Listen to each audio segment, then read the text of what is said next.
So it's sometimes nice to have some good news and a happy resolution to a situation. We had a call here from Matt, I would say about a week or a week and a half ago, dealing with a situation, and we'll put a link down below to the original video that happened at the South Point. And I'm going to just wrap it up very, very quickly, give a brief recap. What ended up happening was that Matt got it all in pre-flop with an opponent at the South Point in a small stakes game. And the all-in button was actually pushed in the pot by the dealer because the dealer thought his opponent said call.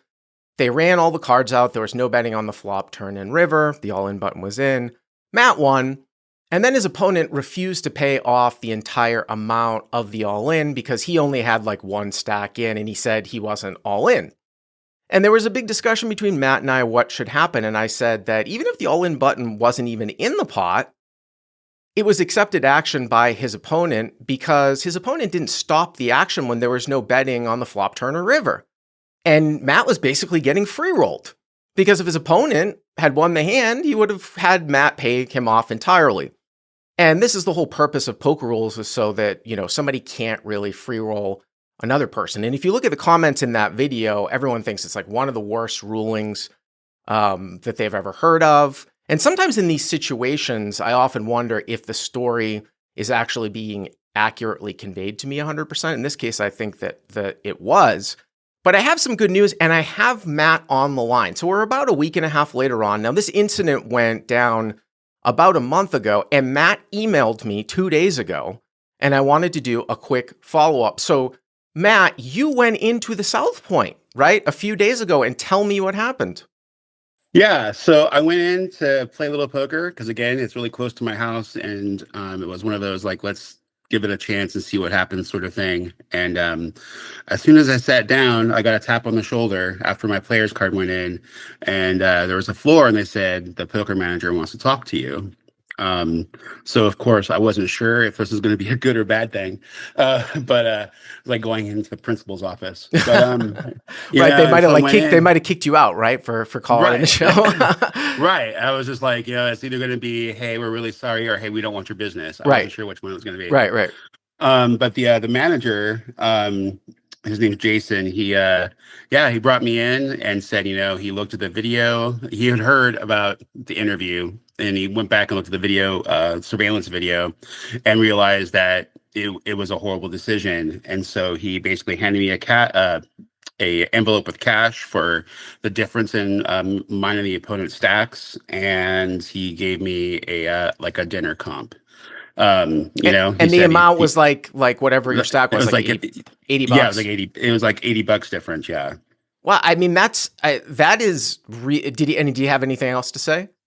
Yeah, he basically said that he wants everybody to feel like they get a fair gamble there, and that he had talked to that day floor person, the day manager, and the dealer about it to kind of give them some coaching. And he said he just apologized. Yeah, like when I said, I'll email Bart an update. Like he's like, well, I don't really need anything else to happen. I just want to make sure, everything's right between me and you. And he gave me his card as well, so it was cool. And he said to you that if there's ever any decisions that you think are wrong, that you can actually contact him directly. Exactly. Yeah. So he circled his phone number, circled his email address, said to contact him directly if I have any other issues in the future. So I want to give 100% props to the South Point and Jason Sanborn, who is the poker room manager. When Matt emailed me, I took it upon myself immediately to contact Matt, and I wanted to do a follow-up, because if there's ever situations like this that happen and the casino actually makes it good, and there is a positive resolution, I think that is really all that they can do. So big props to the South Point, and big props to Jason for doing that. The interesting thing I was thinking about here is, they gave you the $80 back. I wonder, because one of the resolutions I had said in the original video, I wonder if they will go to your opponent if he comes in and says, you owe us $80 or you're going to be barred. And that's probably the correct resolution. And they have every right to do that. Like, that's happened to me before too, because I talk about how people think that the casino should automatically make good in these situations where maybe there's a dealer mistake or somebody steals chips off the table. And you have to look at it from their perspective. They have to protect themselves. If they start paying out on situations, then people can be working against them. Like I could go in with a guy, have that guy steal chips off my table and tell the casino, oh, this guy stole chips off my table. And then the casino pays me out. And you can see how that starts a slippery slope.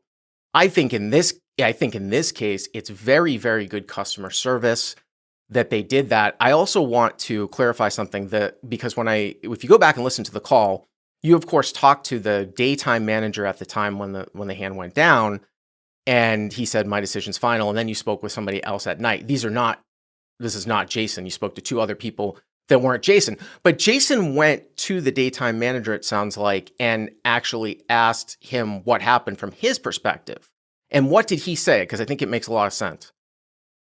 He said that he was not informed that the all-in happened pre-flop, which I tried to tell him, but he wouldn't listen to me. He only took the dealer saying, oh, he never said all in. The opponent said, I never said all in. And that's all he basically listened to and said, okay, well, then he's not all in. But how do you let me in the conversation? Like he didn't realize it was pre-flop. So that makes a lot of sense from his perspective. And this is why we ended up with such of what appears to be an egregious ruling. The floor guy thought that probably the action was on the river, not pre-flop. That was not conveyed to him because obviously if it was conveyed to him and the guy never stopped the action when the all-in button went into the pot, there was no betting on each street. Plus, the guy revealed his hand too, right before the river. Didn't he turn his hand over like on the turn? I thought it was a turn. Jason said that according to the video, the hands are turned over as the river card came out. So, okay. But anyways, the all-in button was there. There was accepted action, no betting on each street. And apparently the way that they came to this ruling was that the floor guy thought that the all-in was on the river.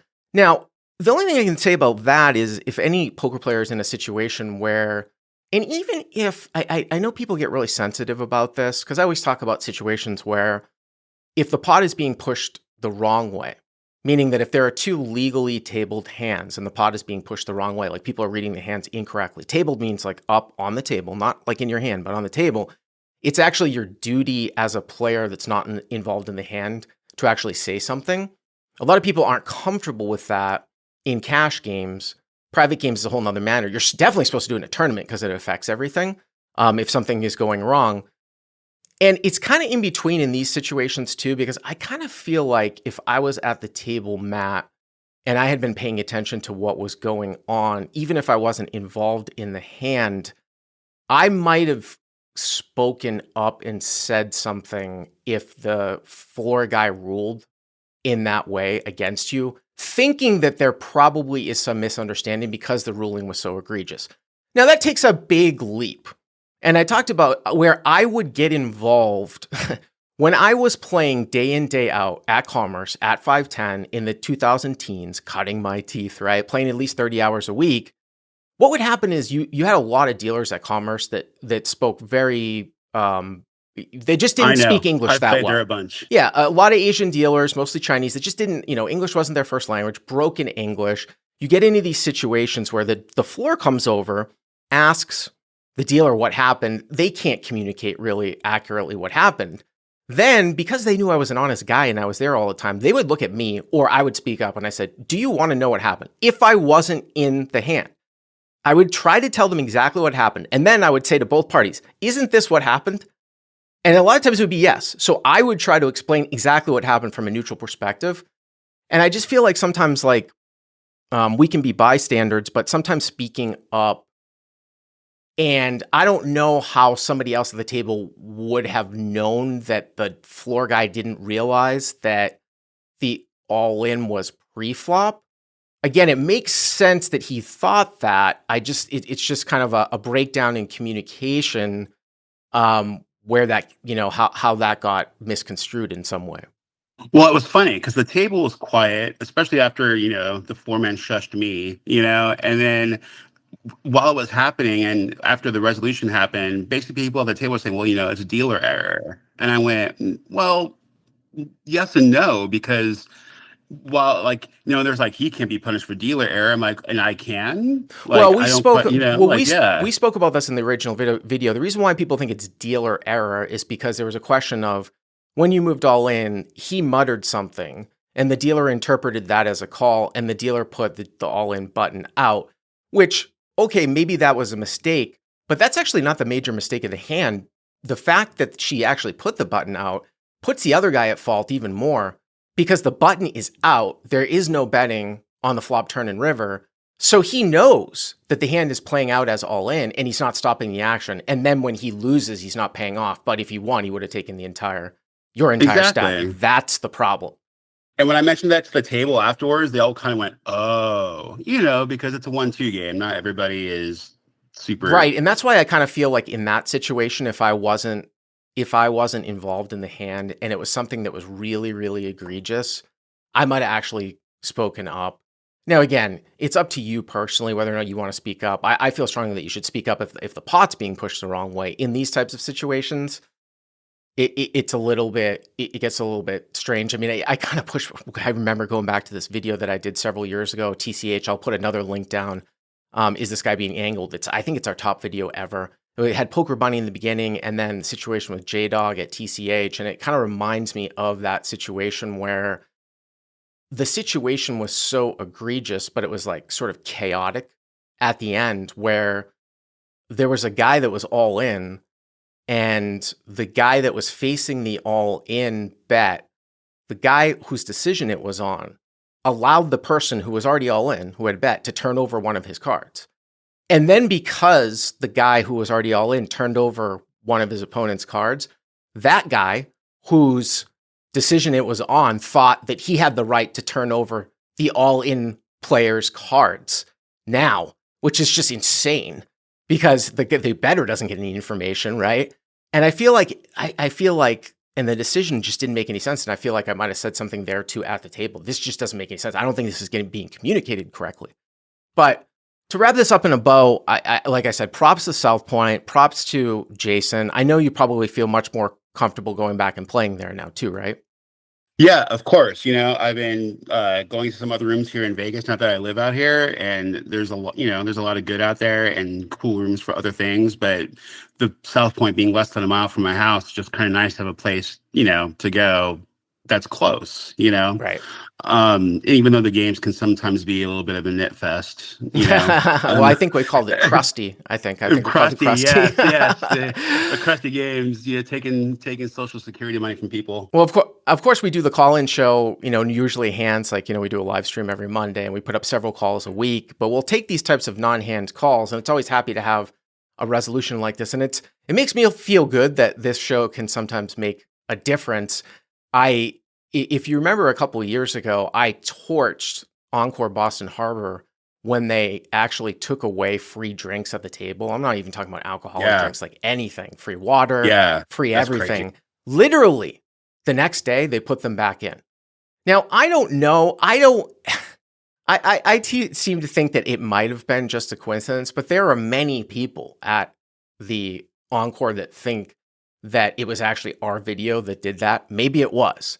So it's nice to know that some of these things that if you have a situation like this that could be rectified, I'm more than happy to talk about it on the show. Sometimes it's a little bit difficult for me though, because I've had submissions where the story just didn't really add up, and I can't blast a casino necessarily if I don't know that it's at least a believable case. I don't want somebody to come on and not accurately depict what actually happened. So it can be a little bit of a tricky situation, but I thought with you that it made sense. So I really do appreciate you bringing it up, and glad that we got a chance to have a good resolution and talk about it.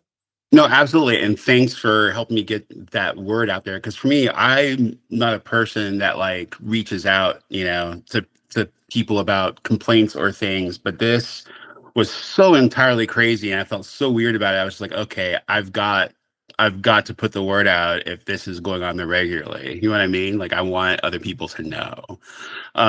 So thank you for getting that word out there. And then, also thank you, South Point, for paying attention and getting it right afterwards. So you're obviously doing a great service for the poker community out there. And yeah, man, thanks for being out there and doing your thing. Great.